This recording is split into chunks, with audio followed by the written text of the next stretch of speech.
Álvarez Figueroa. Presente.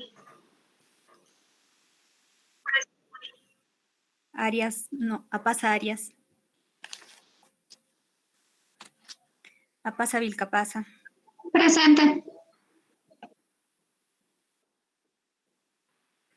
Arias Condori. Presente. Arias Oblitas. Presente. Beltrán Salazar. Presente. Cáceres Jordán. Presente. Carvajal Taco. Presente.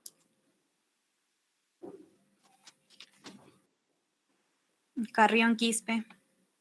Presente. Cagua Corimaña. Presente. Charca Fernández. Presente. Cornejo Chávez. Presente. Escalante Nahuamel. Presente. Alfán Cárdenas. Presente. Ferral Llerena. Presente. Gil Palomino. Presente. Gómez Alvarado. Presente. Gutiérrez Hurtado. Presente. Guzmán Delgado.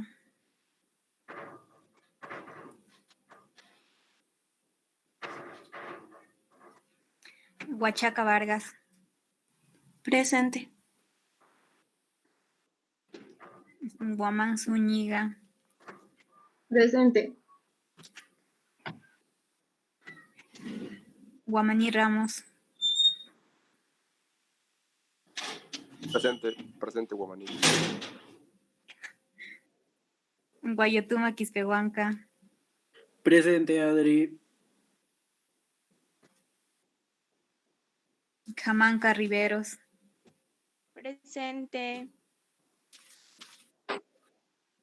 Jaramillo Castro. Presente. Luna Uscamaita. Presente. Mamani Fernández.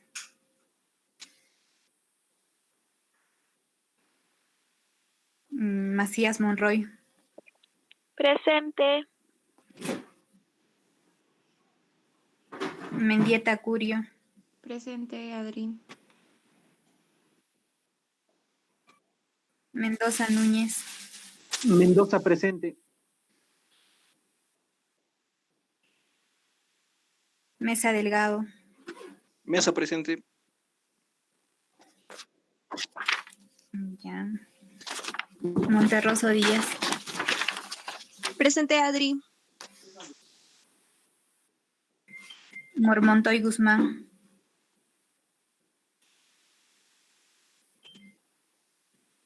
Olarte Paucar. Presente Olarte. Orozco Olarte. Presente.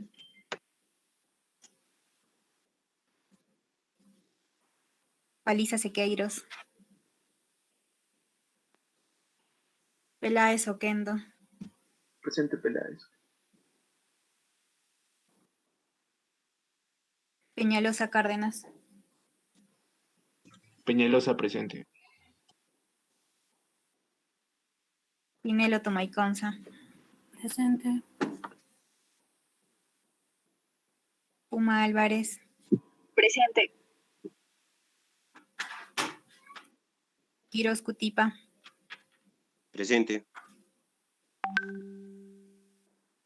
Quispe Fernández.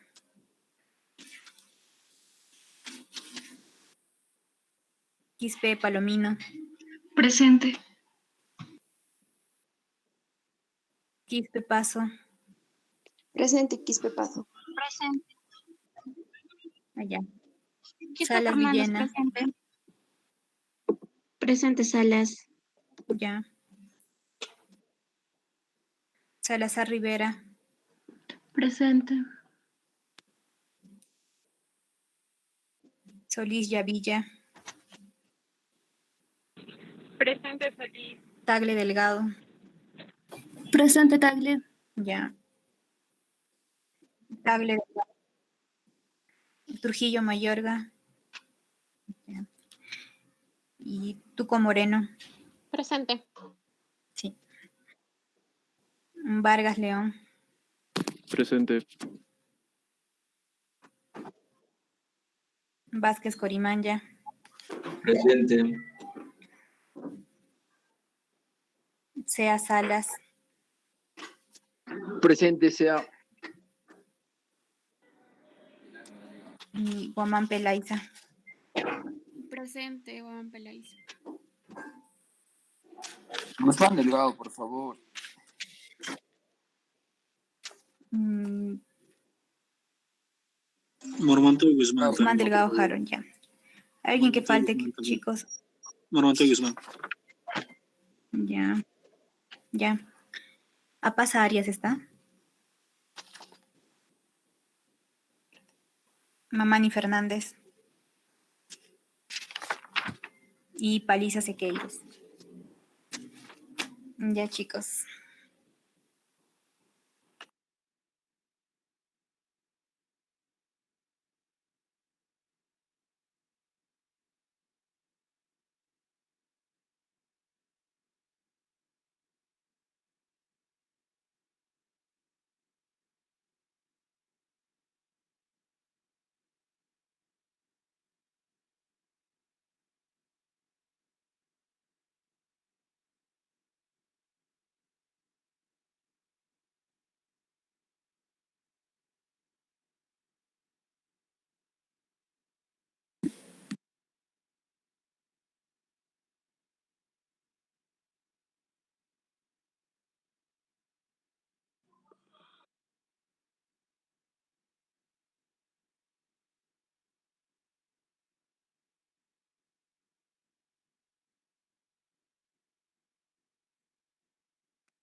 Aló, aló. Buenas tardes. Doctor, buenas tardes. Buenas tardes, chicos. Muy bien, vamos a empezar el ciclo de los seminarios. Para esto habíamos definido de que deben empezar con este tema que ya está ya en la pantalla, porque es un tema que debieron un poco más revisarlo, tal vez en semiología y fisiopatología en sexto ciclo. Sin embargo, dada de que nosotros estamos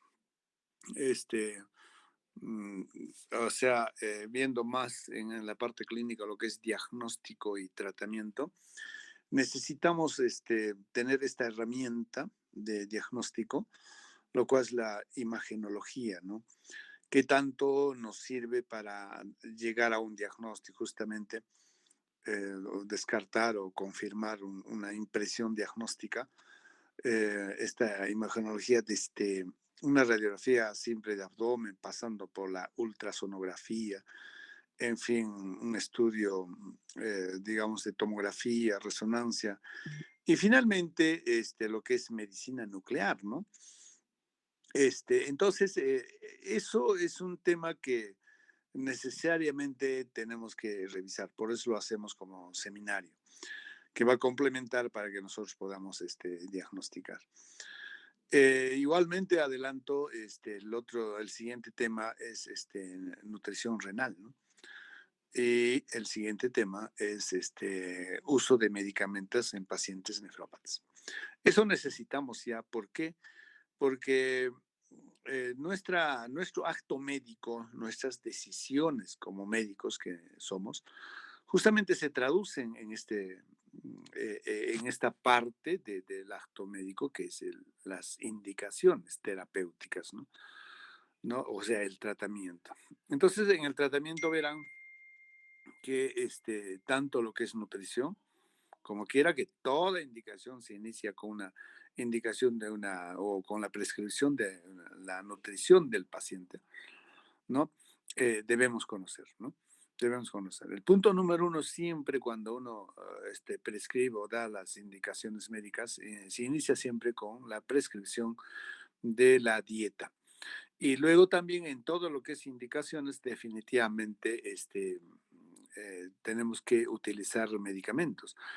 Y dada de que el riñón es un órgano tan noble, un riñón tan importante en lo que es la farmacocinética, necesitamos saber cómo reajustar o definir el uso de los medicamentos en los pacientes nefrópatas. De tal manera que estos 3 seminarios es muy importante, vital, digamos, para nosotros, ¿no? Este primer tema justamente es para diagnóstico y los siguientes temas es para tratamiento, ¿ya? Para lo que es el tratamiento. Muy bien. A ver, la tónica de los seminarios va a ser de la siguiente forma.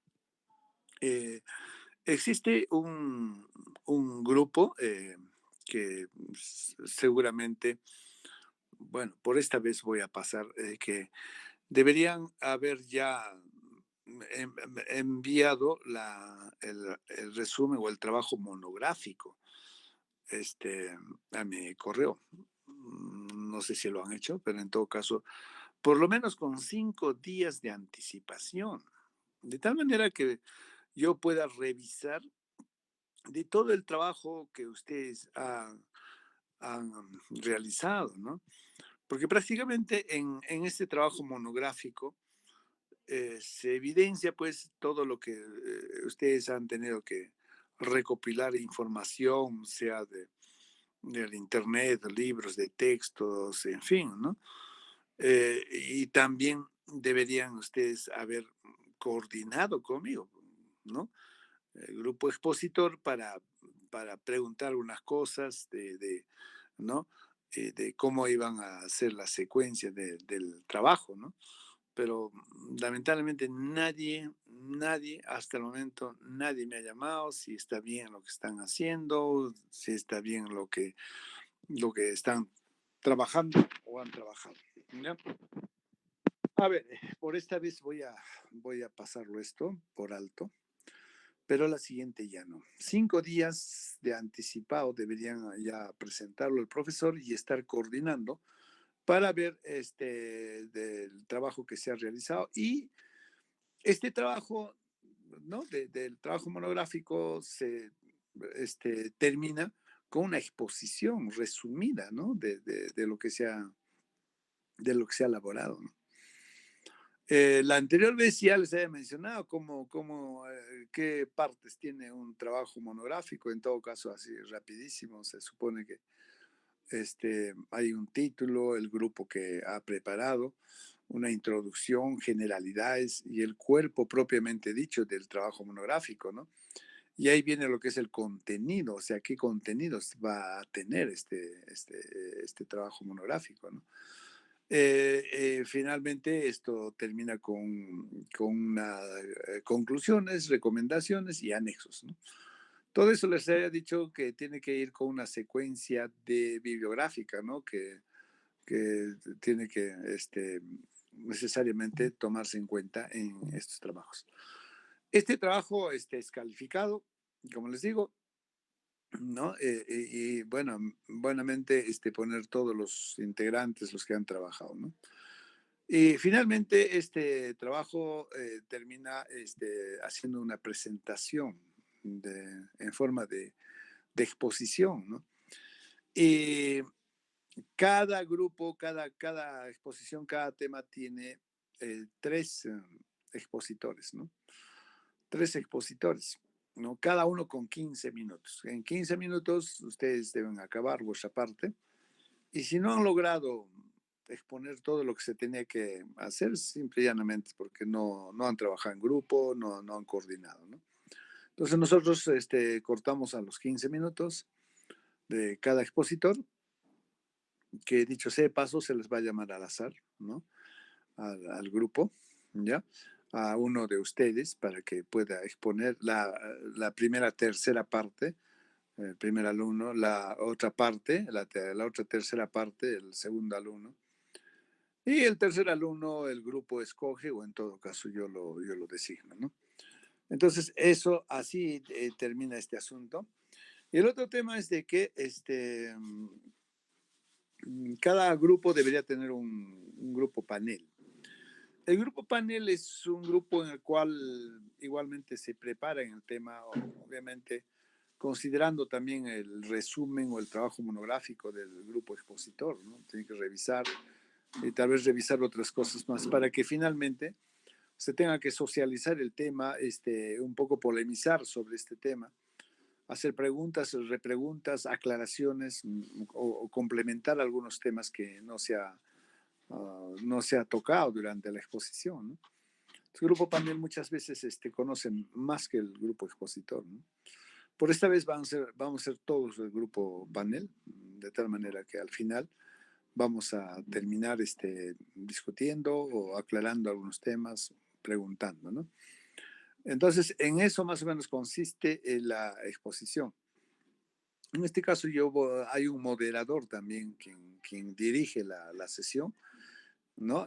Entonces, yo voy a ser el moderador en todas las exposiciones. Listo, más o menos así es el tema. El grupo número 2, por si acaso su grupo panel, pues el 3, eso ya la coordinadora o la delegada tiene que designar. Sí, el grupo 3 igualmente, el grupo 4, el grupo 5 tienen sus paneles, ¿no? Son los primeros. El grupo panel es el que participa de primera instancia, luego ya el resto de los integrantes del grupo también pueden participar y todo esto es evaluado, ¿no? Todo es evaluado esta parte, ¿ya? Entonces, dicho de esa manera, vamos a iniciar entonces con la exposición y vamos a ver la primera alumna que va a empezar con esta exposición es Carla Gil, ¿ya? Luego Joseph Peñalosa y el tercer alumno ustedes lo van a escoger. Cada uno va a tener 15 minutos para poder dar la exposición. Lo que sí quiero decirles son, si hay algunas situaciones que tengo que parar la exposición, voy a parar. Y voy a preguntar a cualquier alumno sobre esto, porque se supone que todos los alumnos están en las condiciones y han revisado este tema. El grupo expositor ha tenido que colgar el trabajo, este resumen, por lo menos 5 días antes de la exposición. De tal manera, todititos estamos en las condiciones de poder o de saber y de conocer el tema, ¿ya? Entonces, yo en un momento determinado, yo paro, pregunto, o bueno, ya así va a ser más o menos la secuencia o la forma como vamos a llevar a cabo esta exposición, ¿ya? Entonces, Carla Gil y Joseph es el segundo. Vamos a empezar y vamos a dar 15 minutos para la primera expositora para que inicie su presentación, ¿ya? Listo. A ver, entonces, pueden empezar. Doctor, buenas tardes. Primeramente pedirle las disculpas del caso. No teníamos conocimiento de que se enviaban la monografía 5 días antes, pero ya lo tenemos listo y seguramente en unos minutos le va a llegar a su correo. Bueno, para empezar, vamos a hacer un recuento anatómico de lo que es el riñón. Siguiente, por favor. Vamos a ver que la localización de estos va a ser retroperitoneal a ambos lados de la columna. Su ubicación va a ser en la fosa lumbar entre la T12 y la L3. Va a tener una forma de judía cóncava hacia el ilio y convexo hacia afuera. Su color es rojizo, la consistencia firme y el parénquima muy resistente. El peso va a diferir entre varón y mujer. Vamos a ver que en el primero va a ser 140 gramos aproximadamente y en la mujer 125 gramos aproximadamente. El tamaño, la longitud 12 centímetros, el ancho 6 y el grosor 3. Siguiente, por favor.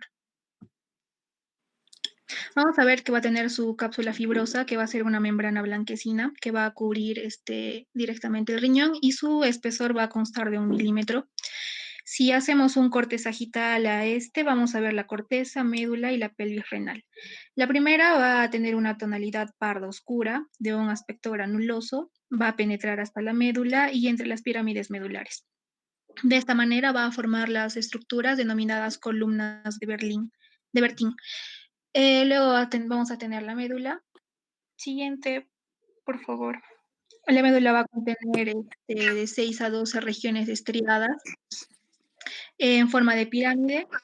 La pelvis renal va a tener la base de cada pirámide va a estar orientada hacia la corteza. Y va a constituir el borde córtico-medular. El vértice de esta se va a denominar papila renal y va a señalar el hilo y va a estar formada por alrededor de 20 aberturas de los conductos del hilo. ¿Qué va a ser la área crinosa? Siguiente, por favor. En la pelvis renal vamos a identificar los cálices mayores, menores y la pelvis renal. Los cálices menores va a ser un conducto membranoso de 1 centímetro de longitud. El ancho va a ser de 6 a 12. Cada cáliz menor va a recibir una papila renal. De 3 a 5 cálices menores van a drenar a un cáliz mayor. Ahora, los cálices mayores, cada 2 a 4 cálices menores se van a juntar y van a formar lo que es el cáliz mayor con una longitud de 12 a 18 milímetros. Los cálices mayores van a ser de 2 a 5.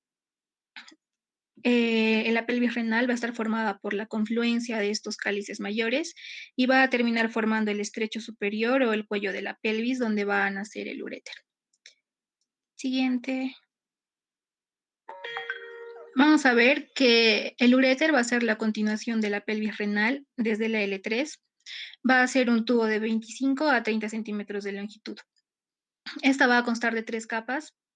Internamente va a estar revestido de la mucosa, que va a ser el tejido epitelial, la capa media, que va a ser de músculo liso, y la capa externa, que va a estar protegida por tejido conjuntivo fibroso.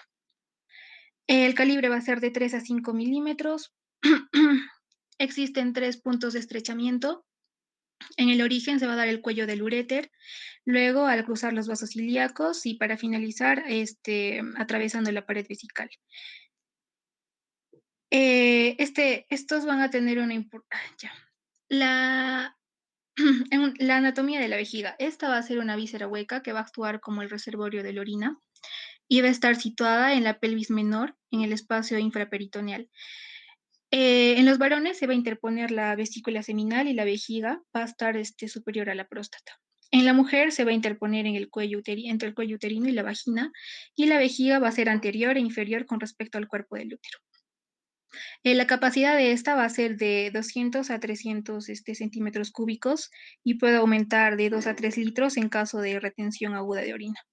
Esta capacidad se va a ver reducida en casos de cistitis hasta los 50 centímetros cúbicos. La uretra masculina va a variar de 17.5 a 20 centímetros de longitud y se va a dividir entre anterior y posterior. El anterior se va a extender desde el meato externo hasta el borde inferior del diafragma y se va a dividir en 2 uretras, una peniana y la otra vulvar. La porción peniana va a terminar en el glande y en su extremo distal se va a encontrar lo que es la fosa navicular. Y en la uretra vulvar va a comenzar el diafragma urogenital y va a terminar en la unión pene-escrotal. La uretra posterior se va a dividir en 2 uretras, a su vez, la prostática y la membranosa. La membranosa va a medir de 1 a 1.5 centímetros de largo y va a terminar en la cara inferior del diafragma urogenital. Y la uretra prostática va a medir 3.5 y va a pasar de largo a través de la próstata. El verum montanum, atrás por favor, se va a observar en la pared posterior de la uretra con un pequeño efecto de llenado y en el centro de se va a encontrar el utrículo prostático. Siguiente, por favor. La uretra femenina va a poseer una longitud de 3 a 4 centímetros. Esta va a desembocar en la entrada de la vagina a través del meato a 2 centímetros detrás del clítoris. Se va a extender desde el cuello de la vejiga en la unión uretrovesical hasta el vestíbulo, donde se va a formar el meato externo entre los labios menores.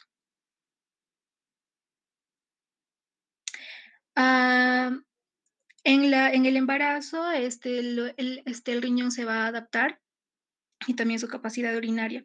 Por ejemplo, vamos a ver que el tamaño de se va a hacer 1 centímetro más largo en la radiografía. En la dilatación uretral se va a parecer a la hidronefrosis en la ecografía y va a estar más marcada del lado derecho.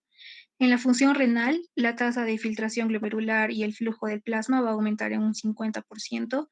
El ácido base, va a haber una hiperventilación y alcalosis debido a la estimulación de progesterona en el centro respiratorio. Y la osmolaridad del plasma, vamos a ver que los umbrales osmóticos para la liberación de vasopresina y disminución de la sed. Ya, siguiente, por favor.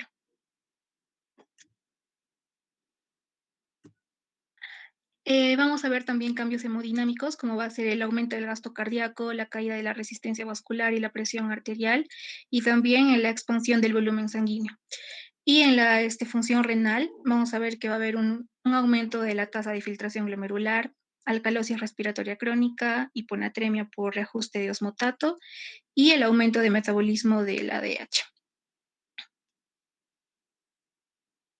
Ya, ahora las técnicas de imagenología en el riñón y las vías urinarias. Vamos a tener la radiografía simple, que va a ser generalmente el primer examen que se va a indicar a un paciente en sospecha de una patología del aparato urinario.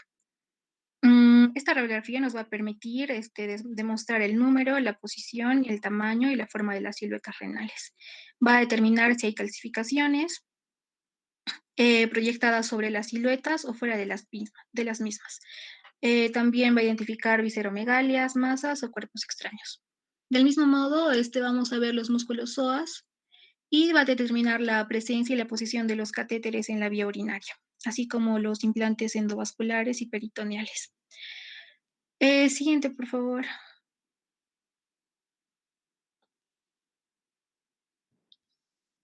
Siguiente.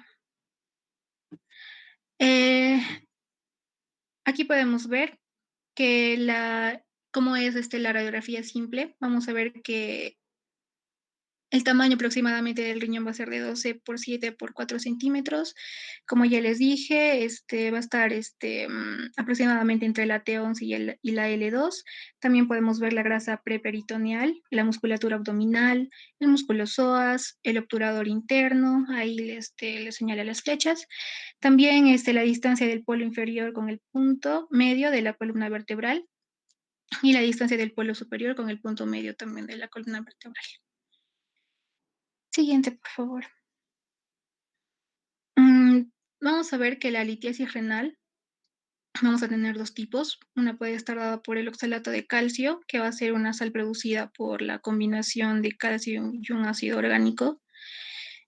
La cistina, compuestos producida por la degradación de proteínas. La estrubita, que va a ser un compuesto formado por amonio, que va a ser un compuesto nitrogenado, magnesio y un ácido con fósforo. El ácido úrico, que va a ser un compuesto nitrogenado que se va a encontrar en la orina y va a aparecer en un 10% de los casos. Y por último, el fosfato de calcio, que va a ser una sal formada por calcio y un ácido con fósforo, que va a ser muy frecuente. Vamos a ver que el cálculo que va a estar dado por fosfato cálcico, va a tener, se va a dar por una infección, acidosis tubular renal. El ácido úrico, va a estar causado por diarrea, gota o puede ser de causa idiopática. La cistina por una cistinuria. El oxalato cálcico por hipercalcemia, acidosis tubular distal y por una gran ingesta de calcio. Y el fosfato cálcico por gota o síndrome mieloproliferativo. Podemos ver aquí en una radiografía anteroposterior la apariencia de un cálculo sobre la pelvis renal izquierda que va a producir un espasmo muscular y una leve desviación dorsolumbar derecha. En la cisturetrografía miccional vamos a ver que es un estudio radiográfico de la vejiga y de la uretra que se va a llevar a cabo mientras la vejiga esté vacía. Va a ser el estudio inicial de muchas enfermedades del tracto urinario y va a identificar patologías obstructivas de origen postraumático, que va a ser el diagnóstico más frecuente encontrado en hombres. También va a identificar incontinencia urinaria por hipermovilidad del piso pélvico o de estrés en el diagnóstico, que va a ser el diagnóstico más común en las mujeres. Y en los niños vamos a ver que el reflujo vesicoureteral va a ser el más común, seguido por la patología inflamatoria. Siguiente, por favor. Dentro de las indicaciones vamos a ver que esta prueba va a estar apta para infecciones urinarias, obstrucciones urinarias, disuria, micción funcional, disfuncional, hidronefrosis, traumatismo, incontinencia, sospecha de anomalías congénitas de vías urinarias y la evaluación postquirúrgica del tracto urinario. En las placas podemos ver en la primera la radiografía oblicua izquierda transmiccional que va a demarcar la anatomía de la uretra masculina normal. Y en la siguiente, una radiografía oblicua izquierda transmisional que va a demarcar también la uretra masculina normal. La uretra femenina, vamos a ver que la vejiga urinaria debe estar situada por encima de la línea pubocoxígea, como podemos ver en la radiografía, en la cual se va a trazar desde el borde inferior de la sínfisis del pubis hasta la última articulación coxígea. En condiciones normales, como podemos ver, la vejiga se debe encontrar por encima de esta línea. Siguiente, por favor. La técnica apropiada para la realización de este examen va a ser primeramente la preparación del paciente. No precisa ayunas, debe tener una higiene corporal completa y su respectiva profilaxis antibiótica. Primeramente, se va a llevar a cabo en una sala de radiología con el paciente tumbado. Va a requerir asepsia, por lo que se va a aplicar un antiséptico en la zona del periné, junto con paños estériles. Una vez llenada la vejiga, se van a realizar varias radiografías en diferentes posiciones y posteriormente se le va a decir al paciente que empiece a orinar, para lo cual se le va a facilitar un contenedor de plástico. Seguido a esto, se va a colocar en la uretra una sonda conectada a un sistema de goteo que va a introducir el contraste en la vejiga. Y se va a comprobar el adecuado paso del mismo mediante el uso de rayos X. Ahora bien, también durante la micción se van a realizar varias radiografías que van a ser interpretadas por el médico radiólogo. Siguiente, por favor. Dentro de las proyecciones radiográficas vamos a ver que en el plano anteroposterior vamos a tener el examen simple de abdomen en niños y centrados en la pelvis en los adultos. Esta va a visualizar cuerpos extraños, calcificaciones y alteraciones óseas como hemivértebras y raquisquisis, que va a ser la espina bífida complicada. El plano de la pelvis durante el inicio del llenado vesical va a identificar el reflujo vesicoureteral durante el inicio del llenado vesical, que va a tener peor pronóstico que la vejiga llena o posmiccional, como podemos ver en la imagen. En la otra proyección va a ser la de pelvis con vejiga llena, en posiciones de cúbito y de pie con y sin la valsalva en mujeres adultas. Para esto es importante verificar si va a haber un reflujo vesicoureteral, como podemos observar. Y por último vamos a tener la proyección oblicua de vejiga, de izquierda a derecha 45 grados, que va a estudiar los márgenes vesicales con el fin de buscar anormalidades. También vamos a tener las proyecciones transmiccionales. Dentro de esta, la proyección oblicua de uretra en el hombre con sonda puesta. En esta, las estenosis uretrales se van a hacer mucho más evidentes. Luego vamos a ver la proyección oblicua de uretra sin la sonda, que va a evaluar la anatomía uretral en busca de anormalidades. Luego la proyección anteroposterior de pelvis postmicción, que va a reducir que se va a reducir mayor del 30% luego de la micción.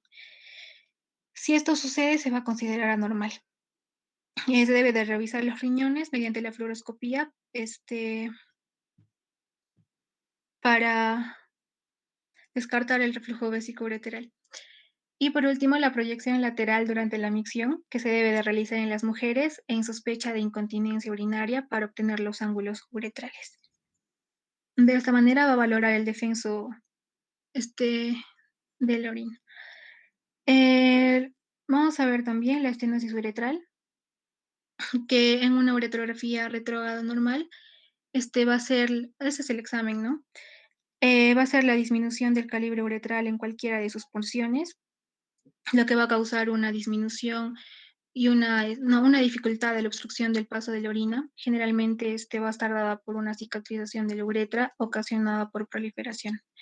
Las causas más frecuentes va a ser secundaria al traumatismo, por cateterización uretral, resección transuteral de próstata, la hiperplasia de próstata, cistoscopías, cirugía de hipospadias, fractura de cuerpos cavernosos o de pelvis. Ahí podemos ver en la primera imagen la estenosis de la uretra prostática. Podría ser por un agrandamiento de próstata. En la segunda imagen vamos a ver la estenosis de la uretra membranosa. Y en la tercera imagen, la estenosis de la uretra prostática. Siguiente. Del mismo modo, también vamos a ver fístulas del tracto genitourinario. Estas fístulas van a tener presentación clínica, etiología y una morbilidad diversa. La comunicación anormal puede estar entre los propios componentes del sistema genitourinario o puede involucrar otros órganos, incluyendo los del sistema gastrointestinal o vascular. Algunos factores de riesgo para la formación de estas fístulas con las estructuras adyacentes va a ser la cirugía de cesárea, la diverticulitis, las neoplasias, radioterapia local y cuerpos extraños. Se puede clasificar en aquellas que van a involucrar el sistema urinario superior y las que van a involucrar al sistema urinario inferior. Las que van a comprometer al sistema reproductivo también. Y en la cistouretrografía se puede observar el trayecto fistuloso entre los dos compartimentos en los que se va a dar esto. Siguiente, por favor. Ahora vamos a tener el reflujo vesicoureteral. Va a ser el flujo anormal de la orina que va a ascender de forma retrógrada desde la vejiga al sistema urinario superior, como podemos ver en la imagen. Las causas de esta va a ser la anormalidad de la maduración de la unión vesicoureteral y un túnel mucoso corto del urétero. Esto va a alterar su función como válvula, ocasionando el reflujo de la orina. Por ello es muy importante hacer el diagnóstico temprano, ni bien se presenten las señales de alarma. En la prevalencia vamos a ver que no se conoce, pero se va a ver que el 1 o 2% de niños van a ser portadores.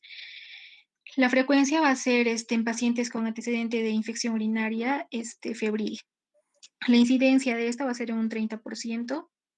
En infantes se va a dar más que todo en niñas con un 8% y luego en niños con un 2%. Vamos a ver que la presencia del reflujo vesicoureteral más una infección del tracto urinario va a dar lugar a un daño renal permanente, con una hipertensión del 20% y la insuficiencia renal crónica del 10%. Las causas de esta va a ser infecciones urinarias durante la infancia, que va a ser la principal, luego la hidronefrosis prenatal con dilatación del uréter y un hermano que haya tenido el mismo problema. En cualquiera de estos casos se debe pedir lo que es una ecografía renal con la vejiga llena. Para este examen es necesario tomar en cuenta que las alteraciones aisladas o anomalías congénitas predispone a infecciones urinarias y a la falla renal. Es el procedimiento de elección, que va a ser la cistouretrografía. Y el grado de reflujo se va a basar en esa asociación. Siguiente, por favor. Ya, aquí podemos ver los grados de lo que es en los pacientes con el reflujo. En el grado 2, que va a haber compromiso del uréter con la pelvis y los cálices. Como podemos ver, en el grado 3 se va a asociar con un doble sistema de colector incompleto del lado derecho y también se va a apreciar una tortuosidad a nivel del urétero. ¿Cómo se puede diferenciar ahí? En el grado 4 se va a observar el uréter, la pelvis renal y los cálices con una dilatación moderada y una tortuosidad. Y en el grado 5 va a haber una gran dilatación y la tortuosidad del uréter. Siguiente, por favor. Dentro de la urografía excretora, vamos a ver que el examen va a ser la piedra angular de la evaluación. El examen de rayos X se va a hacer en los riñones, uréteres y vejiga urinaria. El medio de contraste va a ser un yodo radiopaco. Se va a poner al brazo y este va a ser transportado por el torrente sanguíneo, llegando así al riñón, y en el tracto urinario va a empezar a brillar el contraste. De esta manera vamos a poder observar los uréteres. Dentro de la evaluación pre y post terapéutica, va a ser importante para la enfermedad litiásica. Siguiente, por favor. Para eso se va a usar imágenes y material de contraste para evaluarlo, detectar hematuria, piedras en riñones o vejigas y cánceres en el tracto urinario. La UroTag y la UroRM va a dar información sobre las estructuras abdominales y las pélvicas. Asimismo, la urografía excretora va a permitir observar lo que es la anatomía de la función de los riñones, infecciones, hematuria y los daños después de una cirugía. Ahí podemos ver un RM del sistema urinario. Siguiente, por favor. A ver, vamos a parar. A ver, traten de ver la parte más importante. Mira, están diluyendo el tiempo. Ustedes tienen que tocar el examen, en qué consiste el examen, ¿no? Y para qué sirve. O sea, cómo nosotros podemos utilizar en la especialidad de nefrología y urología. ¿Cuáles son sus indicaciones? ¿No? Etcétera. O sea, un poco más resumidamente, porque si no, se van a... Mira, te he dejado casi 25 minutos para que hables, ¿eh? Cuando debió ser solamente 15 minutos. Así que, a ver, segundo alumno. Vean, porque al final no van a tocar todos los temas y vamos a tener que discutir así nomás, ¿no? ¿Ya? Vamos a ver. Ya. Continuando la exposición, el objetivo va a ser visualizar y evaluar la función de los riñones, uréteres y vejiga, detectar cálculos renales, la próstata agrandada, un tramo interno y tumores en el riñón, urétero o la vejiga. Los requerimientos son un proceso ambulatorio de duración de 1 hora, y pues lo que requiere es vaciar la vejiga, una radiografía preliminar, contraste en vena, girar al paciente y tomar en diferentes proyecciones. Y bueno, las indicaciones van a ser iatrogénicas, infecciosas, por insuficiencia renal, hipertensión renovascular, renoplasia, hematuria, quistes, y bueno, y la ureterografía estándar va a ser para la radiografía preliminar, es parte indispensable del estudio, comprende la región suprarrenal al inferior de la síntesis del pubis. Las radiografías oblicuas son útiles para evaluar la posición y naturaleza de las calcificaciones. 7, por favor. Ya. Bueno, como podemos ver, ahí vamos a ver una radiografía preliminar, muestra un lito de 8 milímetros, y en la imagen B vamos a ver que demuestra una dilatación no significativa del sistema colector. Siguiente. Bueno, vamos a ver que posterior a la administración se obtiene la fase nefrográfica de 1 a 3 minutos, donde se produce el filtro de medio de contraste. Bueno, en la interpretación, el parénquima renal es valorado durante la fase nefrográfica. La evolución nefrográfica requiere un flujo sanguíneo renal adecuado, una función excretora de parénquima normal y el retorno venoso normal. El riñón normal mide de 9 a 13 centímetros con una diferencia 0.5 más el riñón izquierdo. Y bueno, la imagen en tiempos en 5 minutos, el nefrograma va a desaparecer, y en 10 minutos el pielograma es el elemento dominante de la urografía. Bueno, ahora vamos a hablar de la pilografía. La pilografía ascendente es el estudio de imagen para observar vejiga, uréteres y riñones. Se hace durante la cistoscopía. Aquí se puede inyectar tintura de contraste directamente de los uréteres, y es posible hacer esta prueba en pacientes nefrópatas. La utilidad va a ser para detectar un bloqueo en los riñones o uréteres. Detecta posibles causas de presencia de orina en sangre para revisar. Puede ser por tumor coágulo o una sangre o estenosis, para evaluar también la colocación de un catéter o un stun. Los riesgos frecuentes van a ser la irradiación, emite radiación, por eso está contraindicada en infantes y gestantes. Las reacciones adversas, sobre todo es por el contraste que es el yodo. Las complicaciones va a ser sepsis, desgarro de la vejiga, sangrado, náuseas o vómitos e infección de las vías urinarias. En la pilografía descendente vamos a encontrar un bloque en el tracto urinario que puede estar causado por un estrechamiento del uréter, cálculos renales, coágulo sanguíneo, tumor. Es el estudio imaginoradiológico que se utiliza una tintura con contraste, utilizando los rayos X, y el riesgo frecuente va a ser embarazadas y alergias, sobre todo al contraste. Ahora vamos a hablar sobre la tomografía computarizada. Vamos a hablar un poco de las densidades que van a estar medidas en unidades Hounsfield. El aire va a ser de -1000, la grasa de -40 a 100, el agua es de 0 a 20, tejidos blandos es de 20 a 100, el hueso es de 400 a 600 y bueno, el metal va a ser una densidad de +1000. Siguiente. Va a ser el estudio de elección en traumatismos, infecciones complicadas, masas renales, neoplasias, hipertensión renovascular, cólicos ureterales y buena valoración de patologías ditásicas. Las ventajas van a ser buena imagen de huesos, tejidos blandos y vasos al mismo tiempo, soplos. Son rápidos y sencillos, se puede realizar si el paciente tiene un plan de dispositivo médico y bueno, puede eliminar la necesidad de una cirugía exploratoria y una biopsia quirúrgica. Las desventajas pueden tener ciertos efectos nocivos por la radiación, no se recomiendan embarazadas y los niños deben tener un estudio, sobre todo preliminar, antes de usarlas. Siguiente.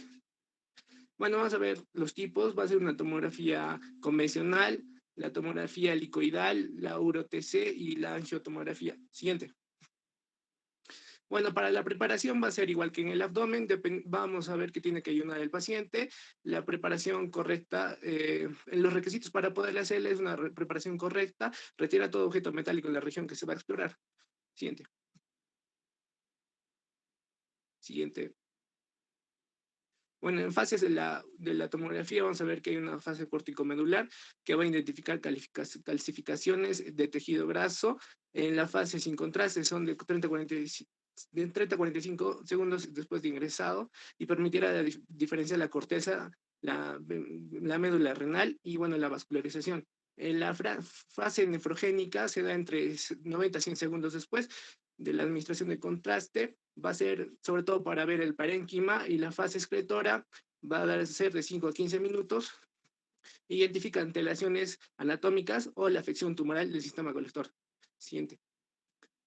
Bueno, vamos a ver que en los procesos intervencionistas se va a usar para nefrostomía percutánea y las principales indicaciones pues, generalmente va a ser para ver si hay una obstrucción por tumores. Entre causas benignas puede ser la litiasis, la pielonefrosis y la estenosis ureteral por radiación.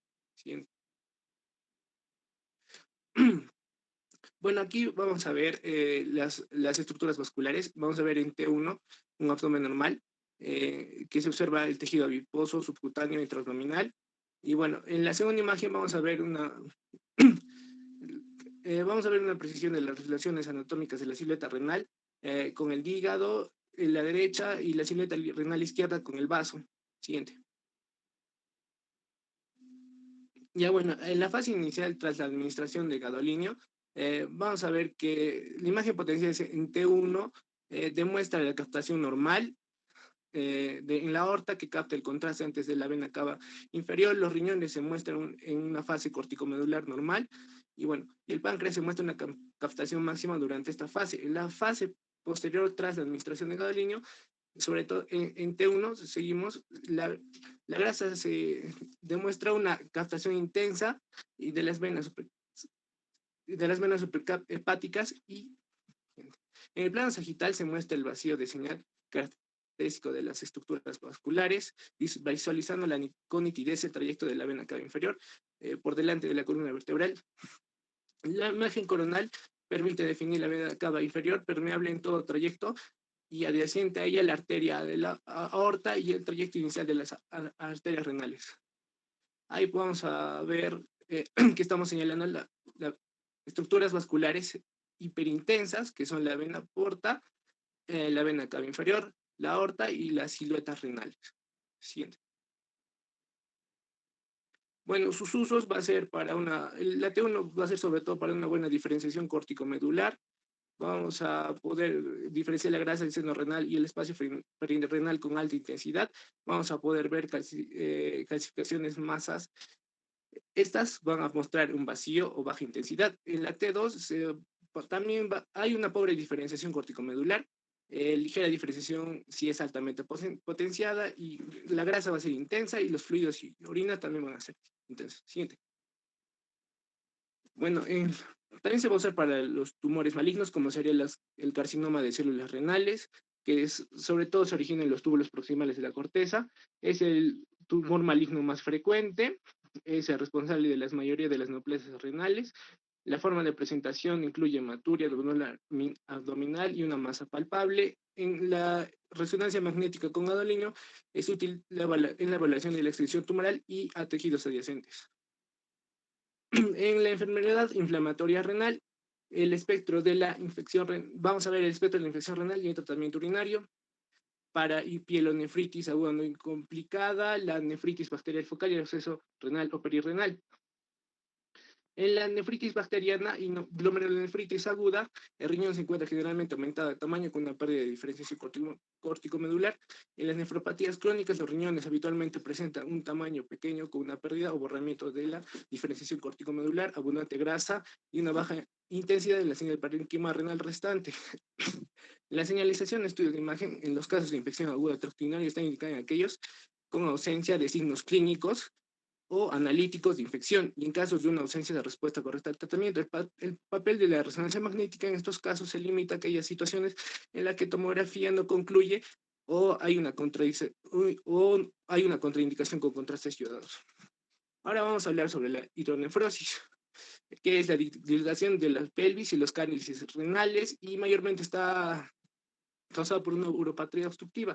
En la clasificación vamos a ver, según la Sociedad Fetal de Urología, vamos a ver que son de 4 grados. El primer grado, una dilatación leve de la pelvis renal sin dilatación de los cálices.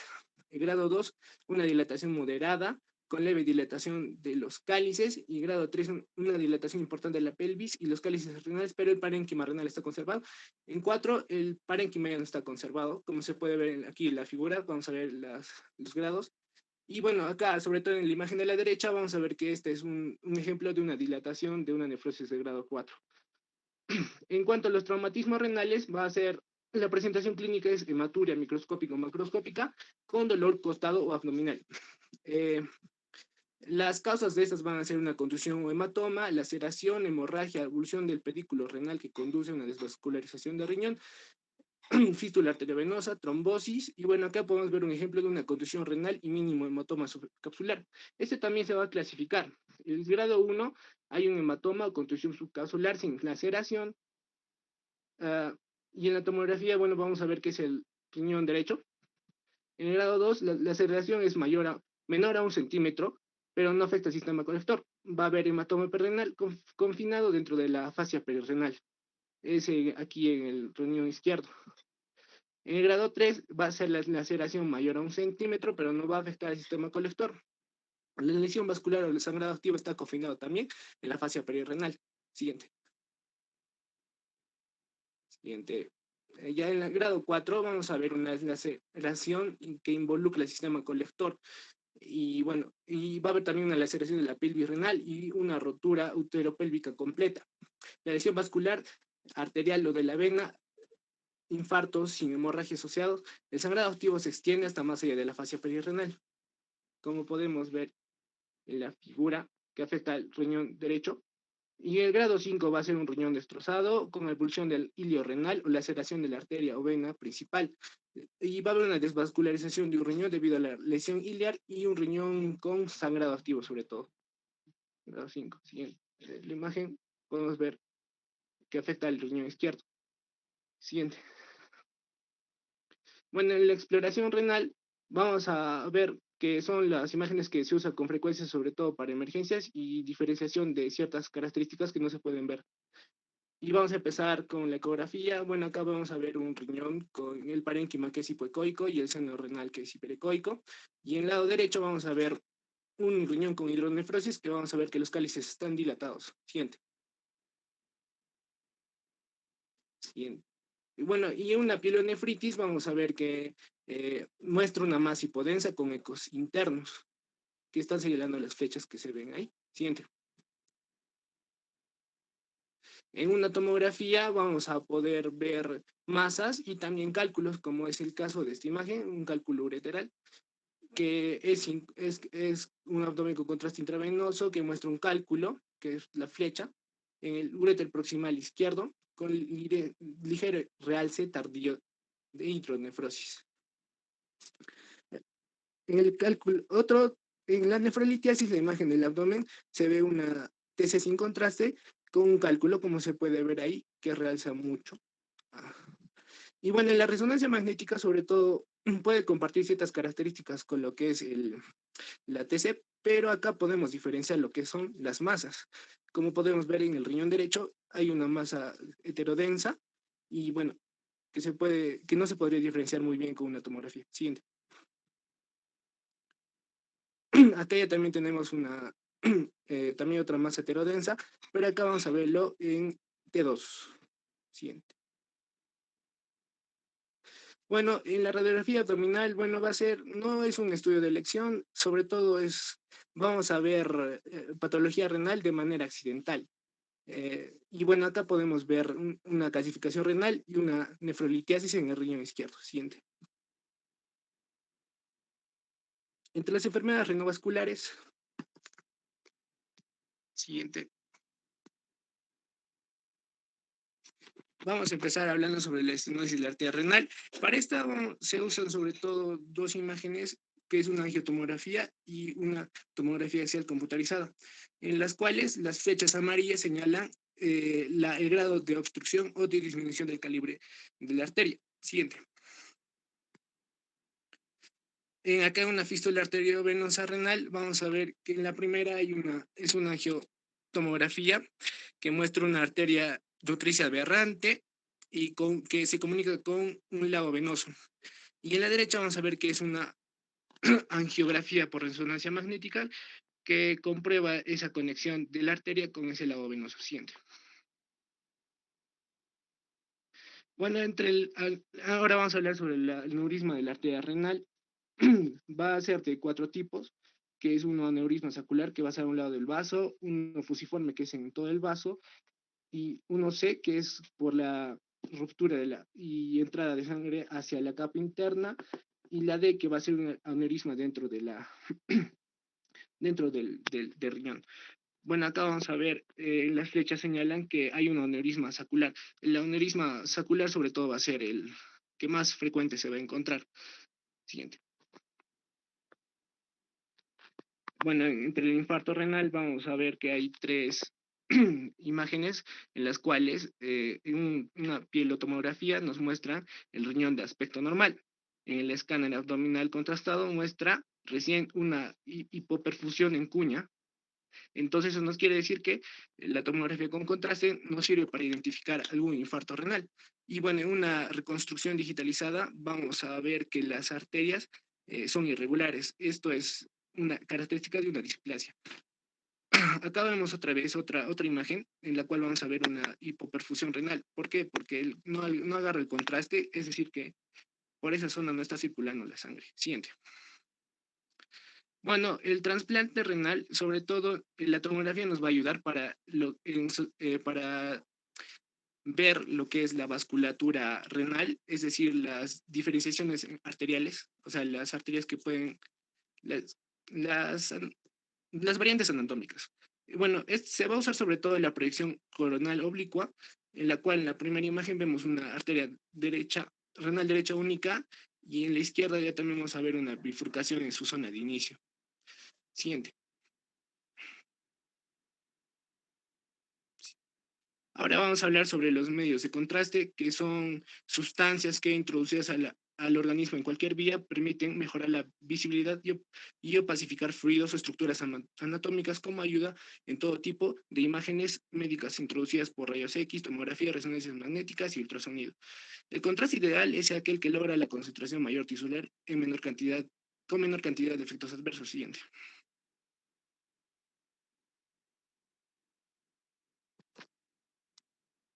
Bueno, Acá vamos a ver que pueden ser, según la imagen que generan, que pueden ser positivos, es decir, que la imagen que se va a proyectar va a ser blanca.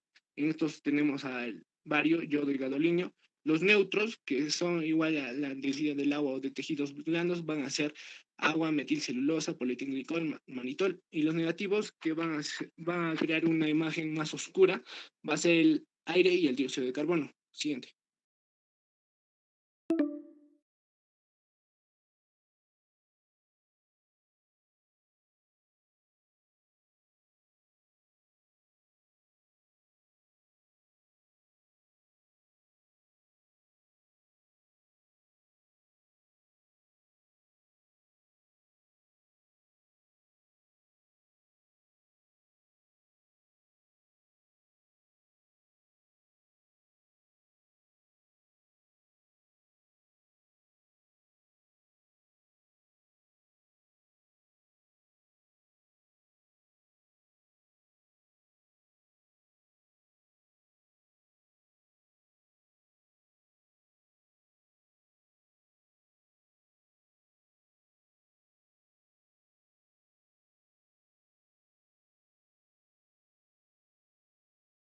Ya, siguiente. Ya, siguiente. Ya, ahora vamos a hablar sobre algunas características importantes de los medios de contraste. Por ejemplo, el bario va a ser sobre todo importante para lo que es la imagenología del aparato gastrointestinal y va a estar contraindicado en la perforación de una víscera hueca. El yodo, como hemos visto, va a ser sobre todo para la región vascular y sobre todo para ver las características renales, y el gadolinio para resonancia magnética. Tanto yodo y gadolinio necesitan una molécula transportadora para que puedan viajar vascularmente. En los contrastes neutros... Una pregunta, a ver, grupo. Esta es la última parte, ¿no es cierto?, de medicina nuclear. No, doctor, me falta todavía. Recién vamos a entrar. No, pero después de eso hay más temas. Sí, doctor. Bueno, ya estás con los 15 minutos, ¿eh? Doctor, esta es mi parte y luego le doy pase a mí. No, ustedes escojan ya internamente quién va a ser el tercer alumno. Ya se escogió, doctor. No ya. Entonces 5 minutos más y pone el otro alumno. Ya. Para terminar. Ya, doctor, gracias. Bueno, en los contrastes neutros vamos a ver que el agua, la metilcelulosa y el polietilenglicol y el malitol van a ser sobre todo importantes lo que es para ver sobre todo las asas intestinales.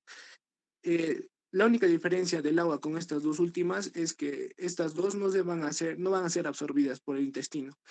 Entre los contrastes negativos, el aire va a ser sobre todo para ver alguna patología estomacal, tal vez, y el dióxido de carbono va a ser de alternativa para la imagenología renal en pacientes con insuficiencia renal o pacientes que tengan alergias a contrastes yodados. Doctor, buenas tardes. Soy Orozco Larte y vamos a continuar con lo que es la exposición, hablando de lo que es la medicina nuclear, para lo cual pues hemos tomado en consideración lo que es este radiorenograma, el cual básicamente estudia lo que es la morfología y la función renal, ya que mediante este examen vamos a poder representar lo que es con una gráfica de curvas, lo que va a ser pues la morfología que el riñón va a tener, ¿no?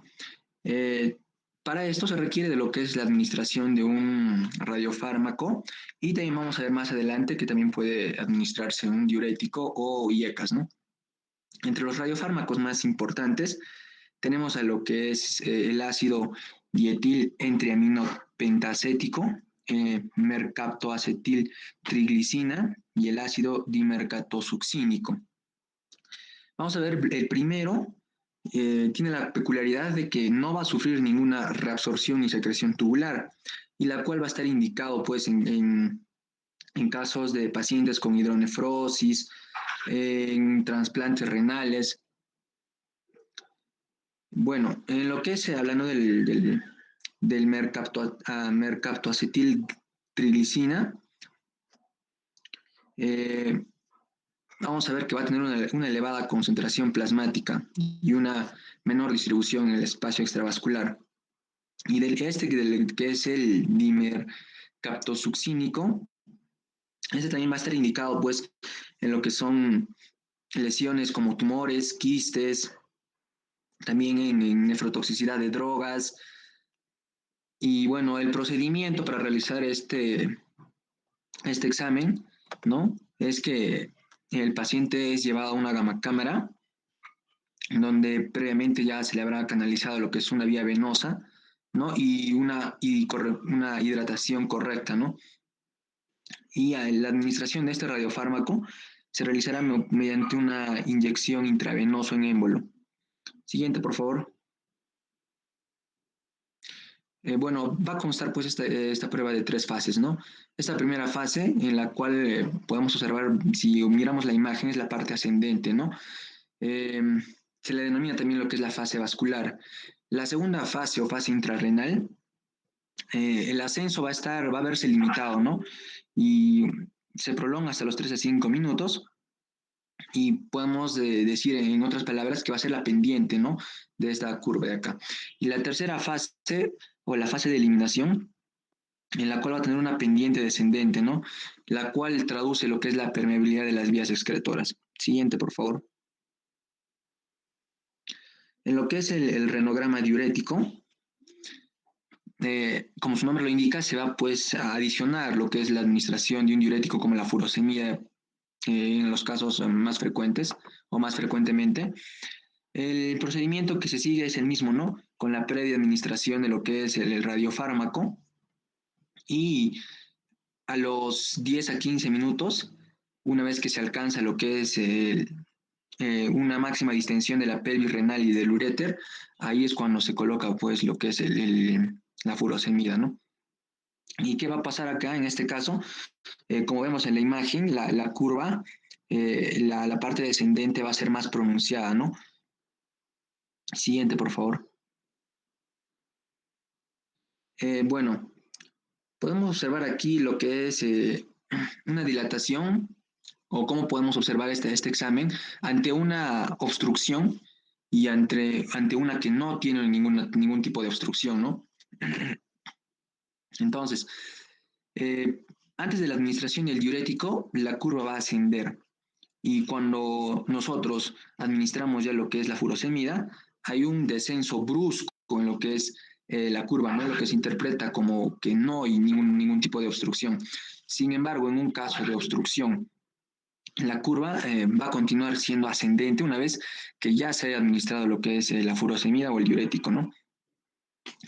Puede haber casos en los que hay un falso positivo.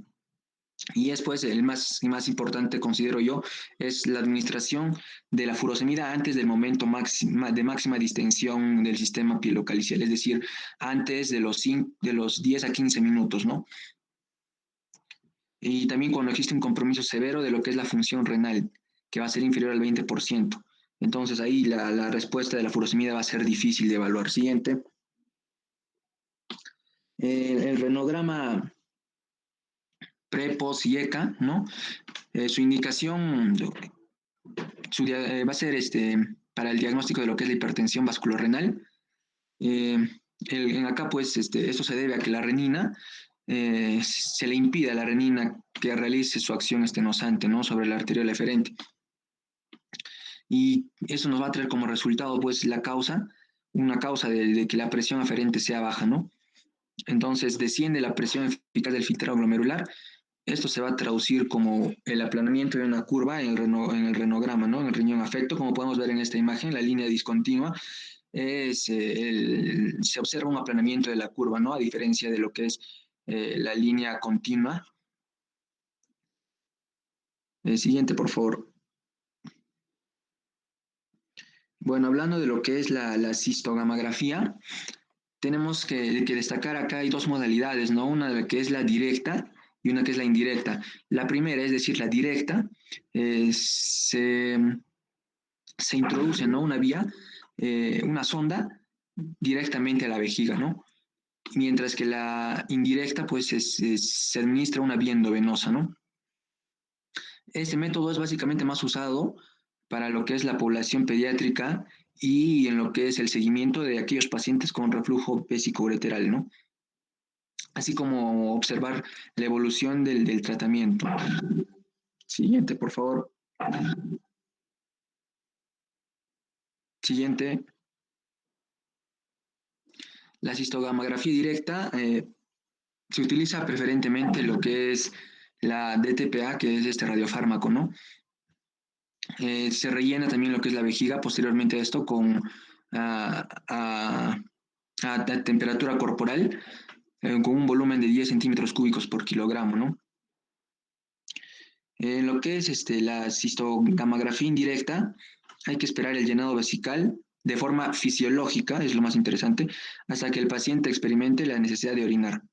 Y ahí recién pues se inician las imágenes, ¿no?, de esta cistogamografía indirecta. Y bueno, es más para que sirve como un complemento del renograma. Siguiente, por favor. En lo que es la gamografía escrotal, en acá podemos observar imágenes de lo que es el flujo de los testículos, ¿no? A razón de 2 imágenes por segundo. Esa prueba no requiere pues una preparación previa. Y su indicación más importante es valorar pues lo que es la irrigación testicular, ¿no? Para nosotros poder descartar así algún tipo de torsión del cordón espermático. Siguiente, por favor. Y bueno, en esta imagen, en la primera imagen, en la parte superior podemos observar pues una gamografía de perfusión testicular en la cual hay una zona hipocaptante, ¿no? Se puede ver al lado izquierdo de la pantalla. Bueno, en lo que es la torsión testicular, como bien sabemos, es la torsión de un cordón espermático, ¿no?, en el interior del testículo. Y bueno, como ya íbamos diciendo, se observa pues una captación ausente, ¿no? En la clínica podemos decir que el paciente va a venir con dolor escrotal, que va a ser brusco, intenso, con hinchazón hemiescrotal, precedida por historia reciente de trauma, ¿no? Siguiente, por favor. Bueno, el ecodoppler renal básicamente es muy sensible y muy específico para lo que es una enfermedad de las arterias renales, como en casos de insuficiencia renal y de hipertensión arterial, ¿no? Entonces hay que seguir un procedimiento para esto, el cual va a ser un ayuno completo de 6 horas por parte del paciente. Y durante el procedimiento se aplicará pues un gel conductor para ayudar a que el conductor haga contacto con el cuerpo, ¿no? Y se realiza este examen de ultrasonido, finaliza en 30 a 45 minutos. Siguiente, por favor. Bueno, aquí tenemos un ecodoppler, ¿no?, en el cual podemos observar la arteria renal derecha, ¿no?, y la vena renal izquierda y arteria renal izquierda duplicada. Básicamente, pues, se va a caracterizar por ser un método no invasivo, como cualquier ecografía, ¿no? Y va a ser altamente sensible. Y lo más interesante y más importante que hay que recordar es que es específico para diagnosticar enfermedad de la arteria renal. Siguiente, por favor. Bueno, acá tenemos un ecodoppler, ¿no?, con visualización de las arterias segmentarias, interlobares y arcuatas. Siguiente, por favor. Una angiografía renal utiliza un catéter, ¿no? Las indicaciones principales está si nos encontramos frente a una estenosis de la arteria renal o un trauma renal, ¿no? Bueno, el procedimiento se necesita un ayuno de 6 horas de parte del paciente. Se introduce un catéter, ¿no?, por el que se inyecta el medio de contraste por vía vascular, femoral o vía axilar. Demorará pues unos 15 minutos, ¿no? Siguiente, por favor. Aquí tenemos cómo se aprecian imágenes, ¿no? Lo que es una estenosis de la arteria renal en el lado izquierdo, ¿no? Vemos que hay siguiente, angiografía renal. Siguiente, por favor. Se nos dice que su aplicación ha quedado reducida a una actitud intervencionista en casos de estenosis de las arterias renales. Siguiente, por favor. Ya, ha quedado reducida a lo que es la colocación de un stent, ¿no?, para mantener lo que es la permeabilidad adecuada de la arteria. Y con esto, pues, mejorar lo que es la permeabilidad, ¿no? Un tratamiento local con medicación trombolítica, se utiliza lo que es un activador de plasminógeno tisular recombinante. Lo que es la angiotomografía es un método seguro, no invasivo. Las indicaciones más importantes es la hipertensión arterial de probable origen vascular, una estenosis renal y para un planeamiento prequirúrgico, ¿no? ante un trasplante renal. Siguiente, por favor. Aquí tenemos la angiotomografía, que es pues, en reconstrucciones en 3D, ¿no? Y la reconstrucción axial se muestra pues acá en la imagen inferior izquierda el trayecto y calibre normal de las arterias, ¿no? En las flechas blancas. Siguiente, por favor. Angioresonancia. Bueno, como toda resonancia es poco invasivo y lo más importante es que no utiliza radiación ionizante, ¿no? La finalidad es para diagnosticar alteraciones de vasos renales y visualizar el flujo sanguíneo. Y también para un trasplante de riñón o colocación de un stent. Siguiente, por favor. Bueno, aquí tenemos una angioresonancia, ¿no? La que es que se da, pues, podemos ayudarnos de lo que es la administración de un contraste, como es lo que es el gadolinio, el cual permite la evaluación de la perfusión parenquimatosa y de la excreción renal, ¿no? Entonces, se va a filtrar de forma libre por el riñón, por donde se excretan, y va a reflejar, pues, lo que es la tasa de filtración glomerular y la reabsorción tubular de agua. Siguiente, por favor. Va a tener pues sus ventajas y sus riesgos, ¿no? Lo que como médicos debemos conocer son las limitaciones, ¿no? La cual no permite evaluar pacientes con arterias que son portadoras de un stent, tiene un elevado coste, larga duración de los estudios que condiciona la necesidad de sedar al paciente, ¿no? Si es que este es de corta edad. Contraste utilizado por lo que es la angioresonancia puede causar una reacción alérgica también en algunos pacientes, ¿no? Siguiente, por favor.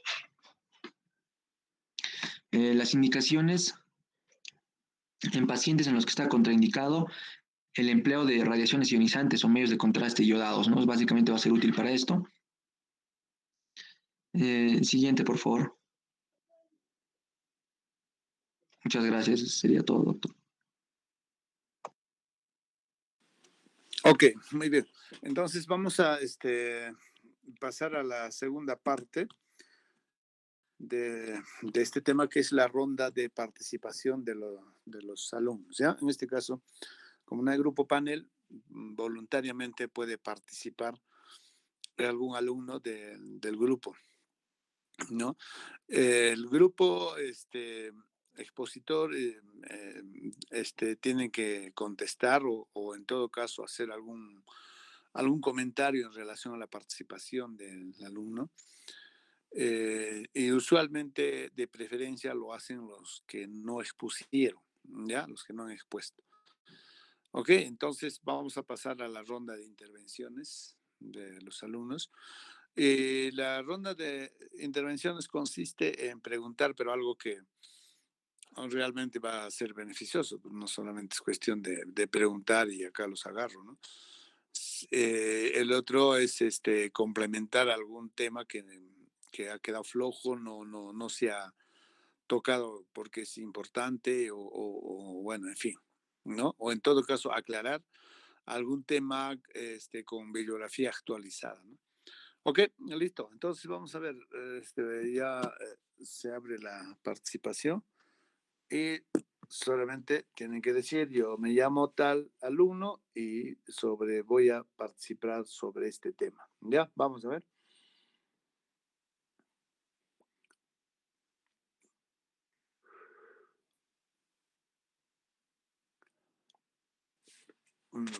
¿Me están escuchando o no me han escuchado?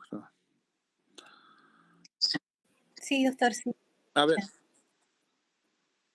Sí, bueno, el grupo expositor tiene que estar atento para hacer algún comentario o alguna réplica, ¿no? En relación a la participación.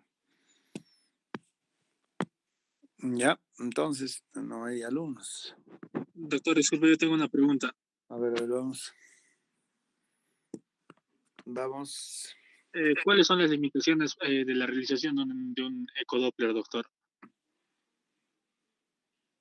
Limitaciones. para realizar un ecodoppler. A ver, grupo. Sí. Luna le va a contestar. Bueno, en el caso del ecodoppler renal, bueno, la principal dificultad técnica aquí es que el paciente presente meteorismo, aunque también pueda ser afectado por la obesidad, heridas o cicatrices, la tortuosidad de las arterias, algunas calcificaciones aórticas y también que en este caso se determine la posición del paciente, ¿no? Menor a 60 grados. Otro aspecto negativo también podría ser la incapacidad del eco de diferenciar la estenosis moderada de las severas. Ya. ¿Estás de acuerdo con la respuesta? Sí, doctor. Si quieres complementar, puedes hacerlo. Sí, justamente había leído sobre la presencia del meteorismo y la posición, ¿no? Y exactamente en un artículo mencionaban sobre la diferenciación, ¿no? De una estenosis ya sea leve a moderada o severa, ¿no? Si es que existe un grado de dificultad para observar, ¿no? En la ecografía. Correcto. Muy bien. Otra participación. A ver, tiene que decir su nombre, ¿ah? El nombre del que ha participado. Montoya Guzmán, doctor. Ya. Ok. A ver, otro alumno. Sobre cualquier parte del tema que se ha expuesto, ¿no? Quiero participar sobre este tema. Así. Doctor, yo tengo una pregunta. A ver. ¿Cuáles son los grados de reflujo vesicoureteral? ¿Cuáles son los grados? Doctor, ¿puedo responder? Ferrell, Catherine. Sí. ¿Que tú misma, la que he preguntado o la otra alumna preguntar? ¿Quién ha preguntado? Doctor, preguntó Mendieta Curio Gabriela. Ya. Okay. A ver, vamos. Como sabemos, el reflujo vesicoureteral va a definirse como el paso retrógrado no fisiológico de la orina desde la vejiga al uréter y se va a estratificar en grados.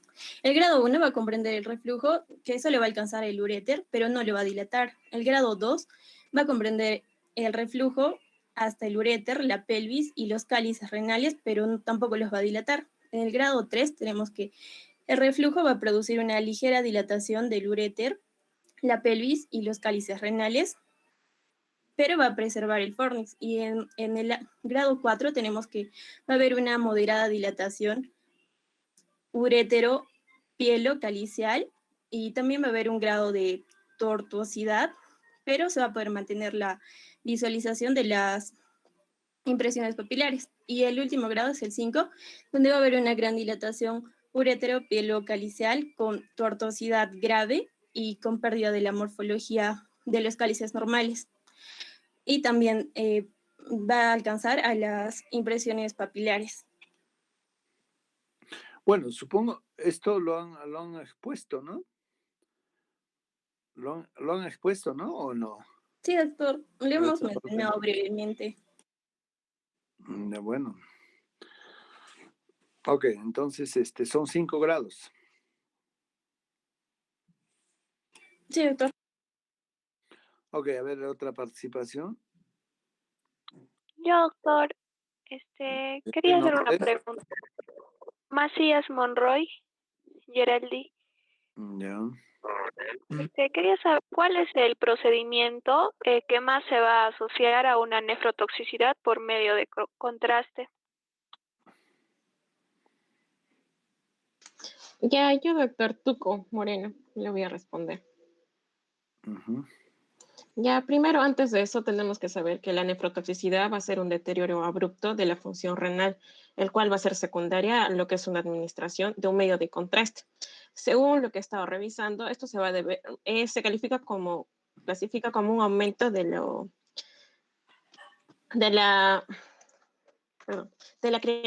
creatinina sérica que sea mayor a 0,5 miligramos por decilitro. Y con respecto al procedimiento, viene a ser el procedimiento por cardiología intervencionista, el cual es más frecuente cuando es el procedimiento en urgencias que la electiva. A ver, ni el que ha preguntado ni el que ha respondido creo que saben lo que están hablando. Yo entiendo lo que ha preguntado así con los términos ¿cuál es el procedimiento que se asocia más a la nefrotoxicidad? Yo no entiendo. La pregunta sería más bien que hable sobre la nefrotoxicidad por la sustancia y contraste, que dicho sea de paso, es un tema que han debido tocar bien acá, porque lamentablemente todo el mundo abusa, ¿no?, de los exámenes imagenológicos con sustancia y contraste.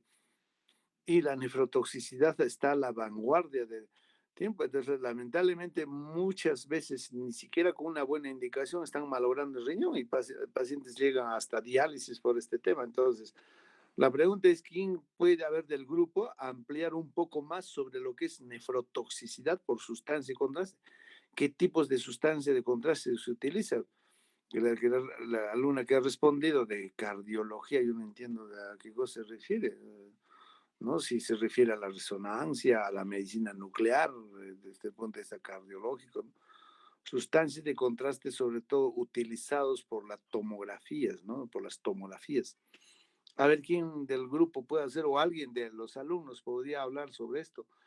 Y la segunda parte sería bueno enfatizar cómo nosotros podemos prevenir que haya nefrotoxicidad, ¿no? Si es que realmente vamos a requerir y hacer el examen, porque hay muchos exámenes y muchos especialistas que dicen, yo sin este examen es imposible que pueda definir el caso y por consiguiente intervenir, operarlo, ¿no? Yo necesito de todas maneras. Entonces, nosotros como clínicos tenemos que saber, ¿no?, de cómo podemos hacer la nefroprotección o prevenir que haya daño por nefrotoxicidad por sustancia y contraste. Ahora, son dos temas que pueden participar cualquiera de los alumnos, no necesariamente los que han expuesto. A ver, vamos.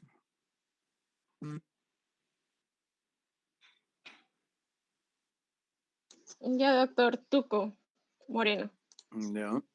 Ya, primero que definir qué es la nefrotoxicidad por medio de contraste. Esto es un deterioro de la función renal, el cual va a ser secundaria a una administración de contraste.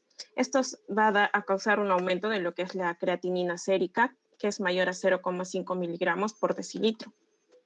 Por lo que se recomienda medir su creatinina sérica entre los niveles de 24 y 72 horas post una exposición a los medios de contraste. Vamos a ver que hay factores predictores que son de la función renal alterada y un cateterismo cardíaco, el cual los que más se van a asociar a lo que son procedimientos que causen una nefrotoxicidad son ciertos procedimientos cardiológicos intervencionistas que se usan mayormente en urgencias. Vamos a tener que factores de riesgo de estos pacientes va a ser que los pacientes tengan una falla cardíaca, que sean mayores de 75 años, que tengan episodios de hipotensión. ¿Qué tipo de sustancias de contraste estás hablando? En general, doctor, porque existen los contrastes el contraste yodado, el de yodo, ¿Para qué se utiliza? ¿En qué tipo de exámenes? En la resonancia magnética. ¿Los yodados en resonancia magnética? En gadolinio. ¿Es yodado? El gadolinio es, doctor. ¿Y es yodado? ¿Es una sustancia yodada? No, el gadolinio se utiliza en la resonancia magnética. Pero por eso te pregunto, ¿el gadolinio es una sustancia yodada? No. Entonces, ¿por qué no hablas primero de las sustancias de contraste yodadas? Ahorita está en boga hacer tomografías de tórax, tomografías abdominales, pélvicas, tomografía de cerebro. Entonces, a ver, empieza sobre las sustancias yodadas utilizadas en tomografías. Después vas a hablar ya de resonancia y luego vas a hablar de sustancias otras que utilizan en medicina nuclear. A ver, primero las tomografías. Ya, la nefropatía por un contraste endovenoso yodado, vamos a ver que hay un incremento en lo que es la creatinina sérica, mayor a 0,5 miligramos por decilitro, o un aumento del 25% en lo que es en relación al valor de base, que son 48 horas posterior al contraste. Esto va a ser una tercera causa de una insuficiencia renal aguda en lo que son pacientes hospitalizados. Esto, cuando el riñón va a estar vulnerable o va a haber una insuficiencia renal, El contraste yodado, ¿qué va a hacer? Va a haber un efecto citotóxico directo, el cual va a producir lo que es una necrosis o inhibición en la que es la reabsorción tubular. También va a causar lo que hay una precipitación de cristales en las células tubulares. Por lo tanto, esto va a ocasionar que haya una vasoconstricción, produciendo que haya una isquemia renal y una nefrotoxicidad. Y eso va a producir lo que es la nefropatía, inducida por el contraste.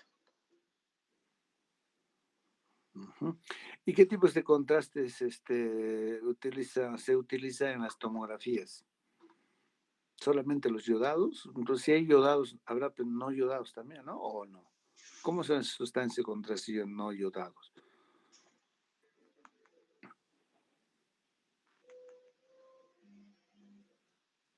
A ver, ¿pueden El gadolinio y el hierro también se usa, doctor.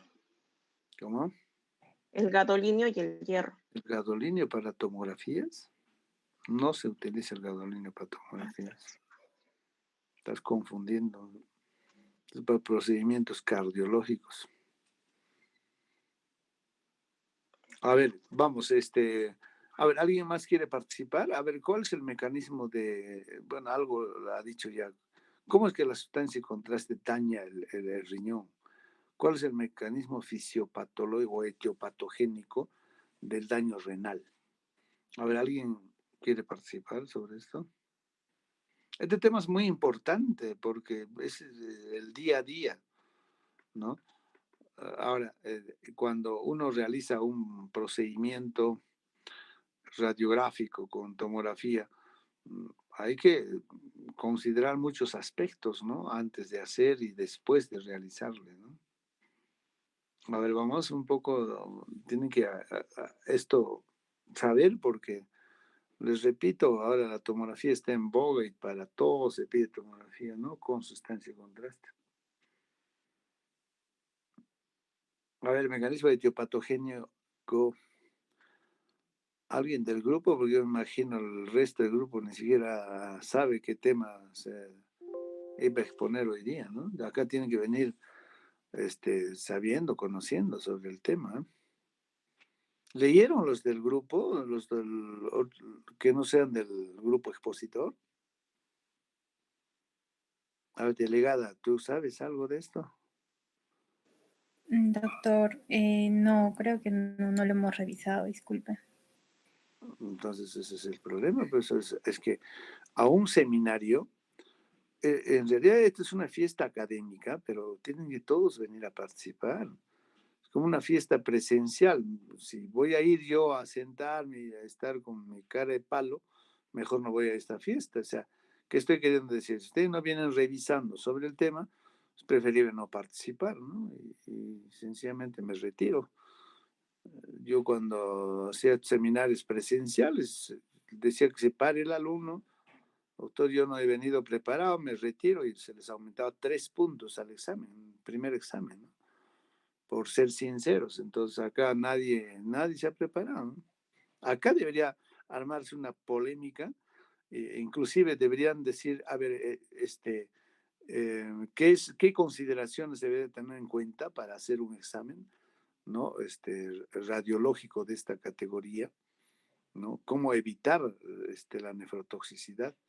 ¿Cuáles son los métodos y qué debo utilizar, por ejemplo, ¿no? Porque, dicho sea de paso, este es uno de los pocos cuadros de insuficiencia renal que podemos evitar, y hay formas de prevención, profilaxis, si es que lo sometemos al paciente, ¿no? Entonces, si no han leído, no entiendo. Todo va a ser preguntas nomás. Como las que han preguntado. Los que han preguntado son preguntas que debieron exponerlo, aclararlo, ¿no? El reflujo vesicoureteral, eso claramente se ha debido definir, ¿no? Entonces, no me parece, ¿no? O alguien ha leído, a ver, alguien que sea sincero en decir, yo sí he leído sobre el tema, sobre el seminario, y estoy en las posibilidades de discutir cualquier tema de esto, ¿no? A ver, ¿hay alguien? Doctor, Sí. Doctor, ¿podríamos considerar que los criterios de exclusión para no someter a los pacientes al uso de contrastes. Podría ser que No. estos presenten... Yo estoy preguntando y me estás respondiendo otra cosa. ¿Se han preparado los alumnos para discutir este tema? Estoy preguntando si hay alguien que diga, sí, señor, yo sí me he preparado y yo sí puedo discutir y estar... ¿Alguien de los que no son del grupo expositor?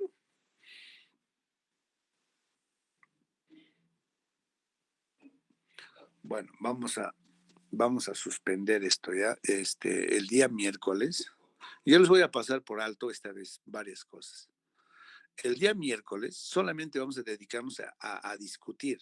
Así que el grupo expositor ahora mismo cuelga todo este resumen, ¿no?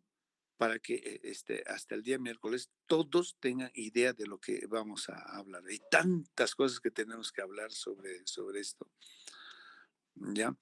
Entonces, de tal manera que el día miércoles, pues, por única vez, voy a todavía permitir que no se hayan cumplido los puntos. Que lamentablemente, yo les había mencionado que teníamos que haber empezado con las exposiciones y nadie se ha dignado a preguntar en qué va a consistir, cómo va a ser el procedimiento de las exposiciones. Nadie.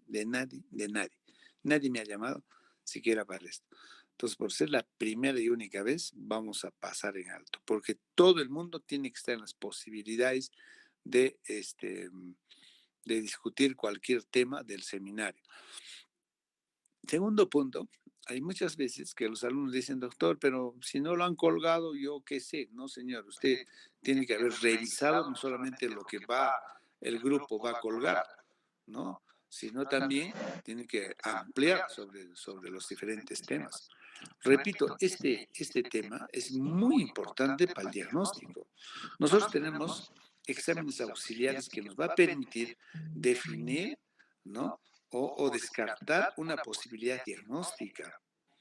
Y uno de los métodos para hacer esto son los exámenes de laboratorio. Y el otro es justamente los exámenes de imagenología.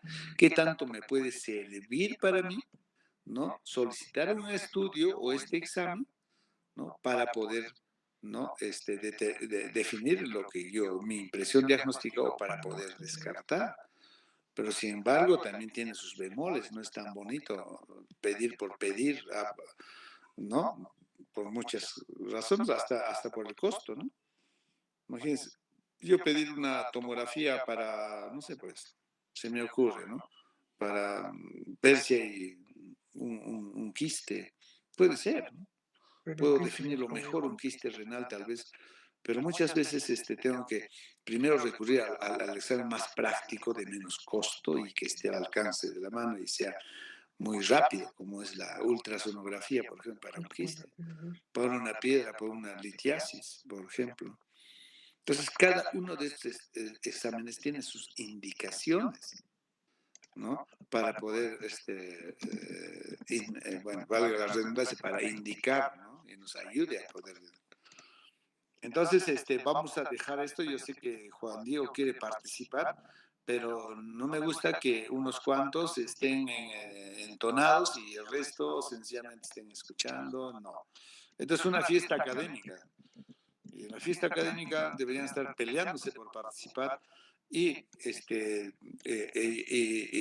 sobre todo no solamente preguntas para ver si me puede responder, no. Ampliar, por ejemplo.